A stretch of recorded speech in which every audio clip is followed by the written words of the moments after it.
Welcome to today's Explainer, where we're going to take a pretty dense academic regression analysis and translate it into a highly practical, actionable blueprint for your startup survival. Because if you're building a business right now, you already know the stakes are incredibly high. Today, we're pulling data directly from a massive study on entrepreneurship ecosystems and managerial skills, and we're going to extract the exact DNA of what makes a young company not just survive, but actually thrive. Here is our quick roadmap for today. First, the startup survival problem. Then, the 6 pillars of success, followed by the ecosystem advantage. After that, we'll go inside incubation centers. And finally, we'll build your startup blueprint. All right, let's jump straight into part 1, the startup survival problem. According to researchers tracking global trends, an incredibly daunting 137,000 new businesses are registered globally every single day. Just think about that for a second. That is a massive, relentless wave of human ambition hitting the market day in and day out. And startups are absolutely vital, right? They stabilize economies, they drive development, and they create a staggering number of jobs. But with all that entrepreneurial energy firing off daily, you really have to ask the critical question. Why are these fragile businesses failing at such a sky-high rate? The study points out that despite how important they are to the economy, the performance of young startups is notoriously poor, especially in those make-or-break first few years. To figure out the why behind that high failure rate, researchers set up a really fascinating study. They went straight to the trenches and surveyed 165 actual startup founders operating inside business incubators across Pakistan, which is one of South Asia's fastest-growing economies. The drop-off in their data is wild. Out of those 165 startups, 71 were in the high-risk introduction stage, and 63 were in the growth stage, but only 24 had actually reached maturity. So we're getting a crystal-clear look at businesses fighting for survival right now. Let's move on to part 2, 6 pillars of success. By running a rigorous regression analysis on those 165 founders, the researchers found 6 non-negotiable factors. These are the absolute pillars that dictate whether your startup thrives or crashes. They are financial access, government support, marketing challenges, education, technology, and managerial skills. What's really cool is how these first 2 work together. Financial access gives you the essential cash, credit, and personal savings to actually operate day to day. Meanwhile, government support provides the external relief. We're talking grants, tax breaks, and simplified legal frameworks.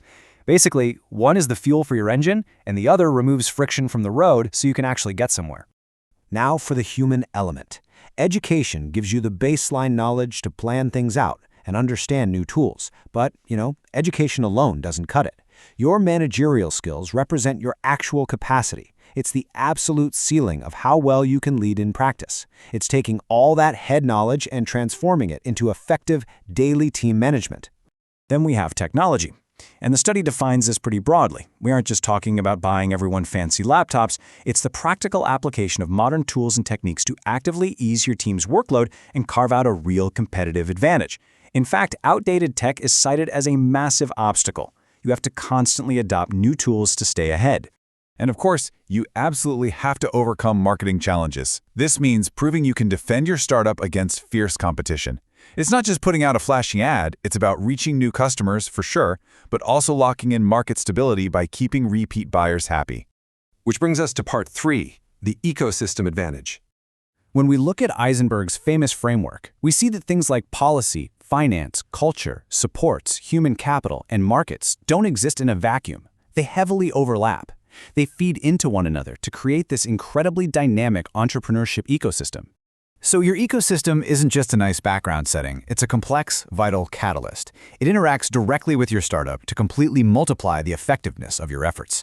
The researchers really emphasize this. The ecosystem shapes actions, spurs innovation, and creates a network where knowledge spills over and businesses essentially lift each other up. Let's dive into part 4, inside incubation centers.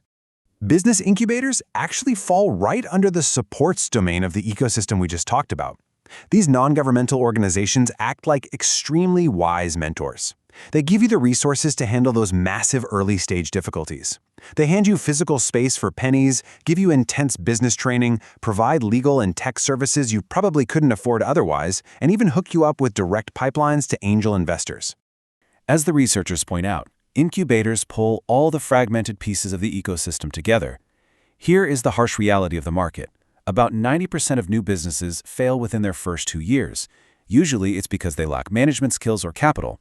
Incubators exist specifically to be your shield against that brutal statistic, stepping in to inject exactly what you lack right when you need it.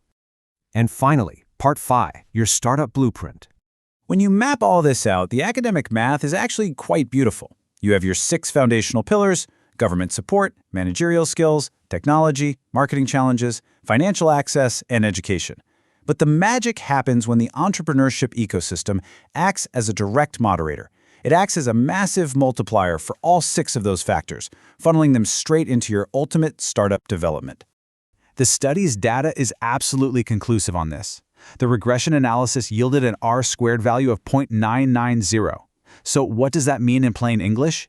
It means that if you master these 6 pillars and you operate inside a supportive entrepreneurship ecosystem, that combination accounts for 99% of the positive change in your startup's development. It basically guarantees you can survive the wilderness of the open market. So as you go out and build your own blueprint today, I'll leave you with one final provocative question. Are you currently building your startup in the right ecosystem? Do you have those 6 pillars in place, and are you tapping into a network, like an incubator, that actually multiplies your hard work? Because if not, it just might be time to pack up and move to an environment that actively wants you to win.